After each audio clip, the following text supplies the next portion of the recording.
জাপানের super shop থেকে কিনে একটা অ্যাপেল জুস খাওয়া আর বাগান থেকে পেড়ে একটা আপেল খাওয়ার মধ্যে কোনো পার্থক্য নেই।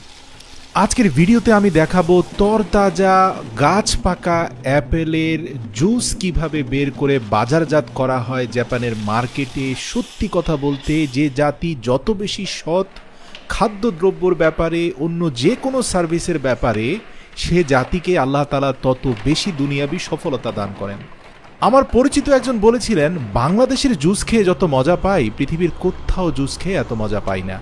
আর বাংলাদেশের জুস খাওয়ার পরে যতটা গ্যাস্ট্রিক আর অ্যাসিডিটি হয়, উন্নত বিশ্বের জুস খাওয়ার পরে তেমনটা হয় না।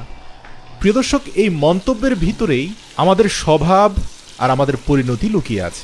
আমাদের স্বভাব হচ্ছে আমরা সব বিষয়ে টেস্ট খুঁজি। এক্ষেত্রে খাদ্যদ্রব্যটা স্বাস্থ্যকর হোক কি না হোক তাতে কিচ্ছু যায় আসে না। বিনিময়ে নিজের কিডনি, হার্ট সব কিছু বিসর্জন দিতে রাজি আছে।